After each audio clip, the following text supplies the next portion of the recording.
Disclaimer: This is a student presentation using a hypothetical scenario for educational purpose.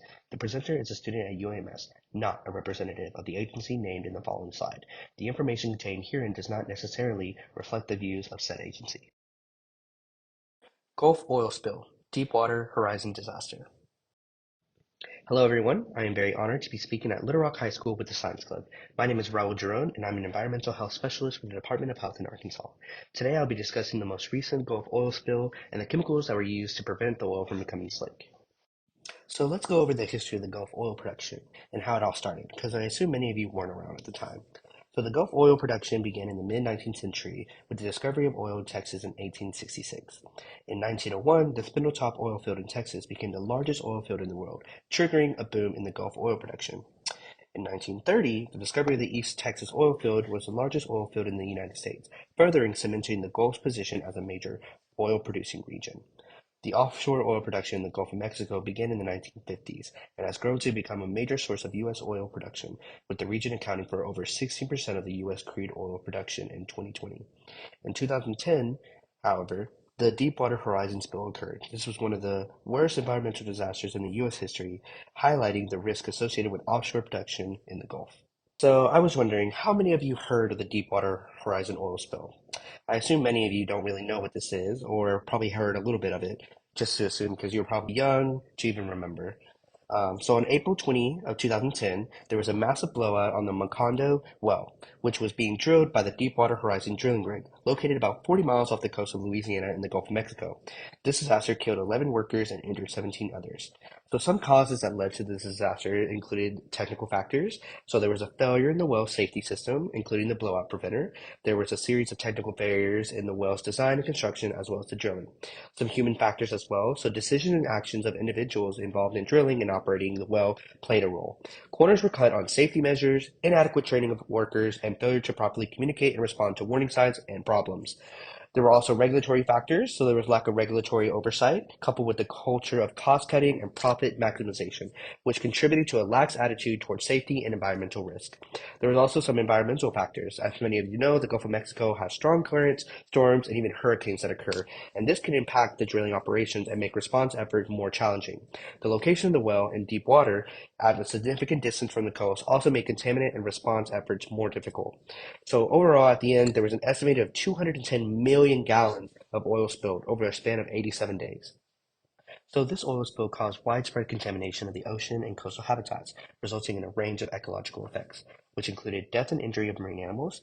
So the spill resulted in the death and injury of a large number of marine animals, which included fishes, sea turtles, dolphins, and whales, etc.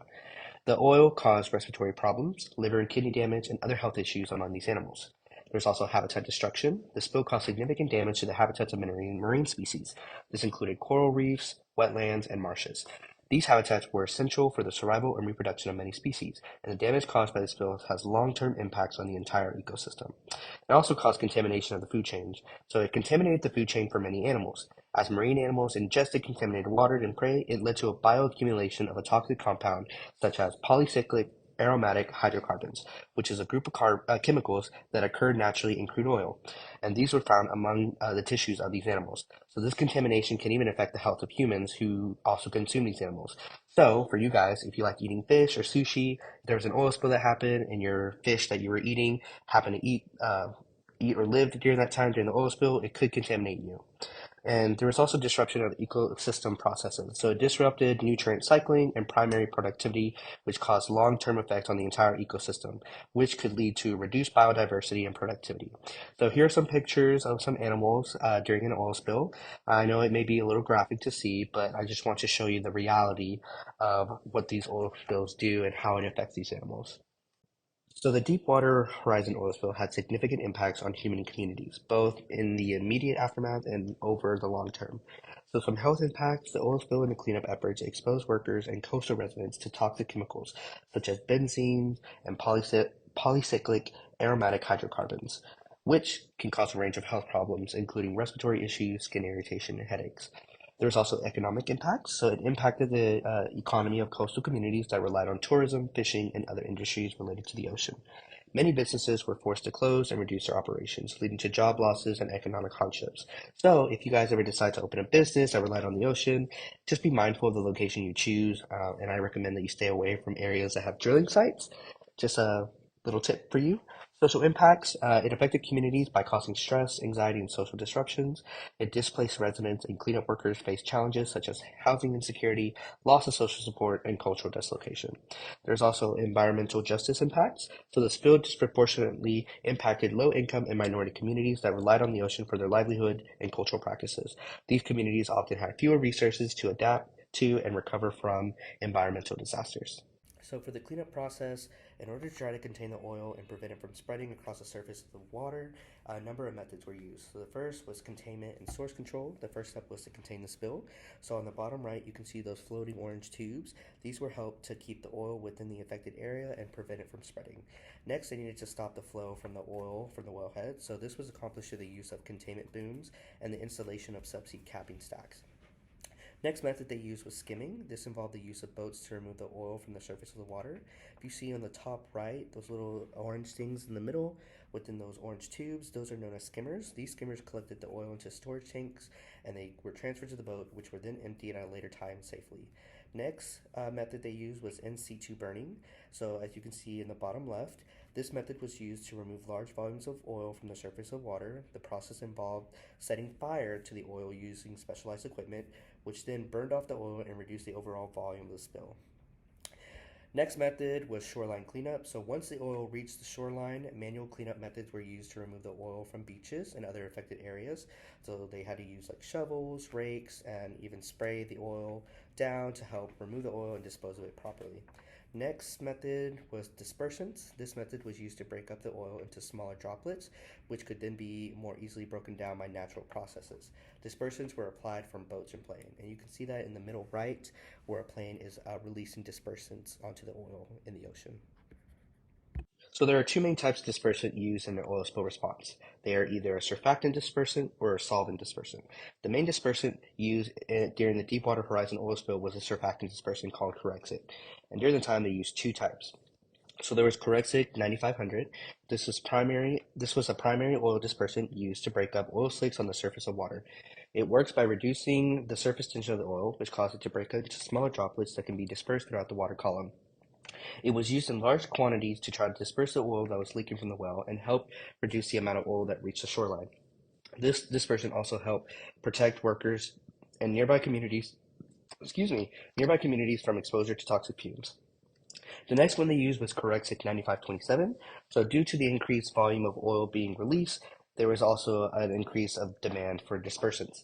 So it was decided to use an alternate dispersant that was less toxic and could be used in smaller quantities, which led to the use of Corexit 9527. So how this works, the dispersants were applied either using different methods of aerial spray from planes or being sprayed directly onto an oil slick from boats. So once it's sprayed into the oil, it breaks down that oil, and then bacterial colonization occurs because of these dispersants. After a while, there's then bacterial degradation. After that, these bacterial colonies are now being consumed by protozoans and nematodes. So that's why they wanted to use it in a more natural process. But this process took normally around 4 weeks. And there's an image on the bottom left where you can see how it breaks down the process pretty much. So during the time, they used a total of 1.8 million gallons of dispersants for this response effort, thus making it the largest use of dispersant in the history of oil spills. So these dispersants, they do have different effects on, humans, ocean, marine life. So the effects on humans, exposure to these mixtures of chemicals can cause skin and eye irritation, respiratory issues, headaches, nausea, and dizziness. But it can also lead to a more serious health effects such as damage to the nervous system, liver, kidneys, and can even cause cancer. On the ocean, it actually increased the toxicity of oil, making it more harmful to marine life. Also, it was toxic to marine organisms such as planktons and fish larvae, which could have an implication for the food chain and overall health of the ecosystem. For the effect on marine life, it caused heart and respiratory problems among tuna and amberjack. It also caused physical deformities and mortality in the larvae of blue crabs, which are a keystone species in the Gulf of Mexico ecosystem. It was also very toxic to shrimp, oysters, and other invertebrates, which could have a ripple effect on the ecosystem. It also led to a reduced growth and reproductive success and an increased susceptibility to disease among the marine life. So, in response to the Deepwater Horizon spill, a number of lessons were learned and a number of prevention techniques were implemented to minimize the risk of future incidents. So, if you guys are interested in a career in this field, the lessons learned influence the policies that you'll probably have to follow one day, and also potentially created a safer environment for you to be working in. So, officials learned that there was a need for better regulation and preparedness in the oil and gas industry. So, they decided to set up goals to create new safety protocols, improve blowout preventers, and establish better communication channels between stakeholders. So some prevention techniques that were implemented include they improved the well design and cementing. So this was to ensure that oil wells are designed and constructed in a manner that minimized the risk of blowouts and leaks. They also enhanced drilling safety standards. So they implemented new safety standards for drilling operations, including the use of blowout preventers, double casing, and redundant control system. They also increased inspection and monitoring. So government agencies now conduct more frequent inspections of the offshore oil and gas facilities to ensure that they are following safety regulation. They also put in place new monitoring technologies that would help detect and respond to leak and spills more quickly. They also improve spill response planning. So government agencies now require companies that are either drilling in there or in that industry to develop comprehensive spill response plans that outline specific actions to be taken into the event of an incident. So these plans are also updated regularly and they are tested to ensure their effectiveness. So that's a big improvement there. They also increase collaboration and information sharing. So now there's a major big focus on collaboration and information sharing between the government agencies, industry stakeholders, and academic researchers. Here's a list of some of the references that I used throughout the presentation that helped me create this presentation and help me provide information and data. And here's the second part of that list as well. So I had to use 2 slides for that. Sorry about that. Thank you very much for listening to my presentation. If you guys have any questions, I can go ahead and take them now. If not, you can just email me. I will provide my email address with your teacher. So feel free to email me any questions if you can't think of any. If you guys are interested to learn more about the effects of these chemicals and the effect of the oil spills, uh, feel free to reach out to me. Get back to you as soon as I can. And yeah, thank you very much. Hope you guys have a great day and take care.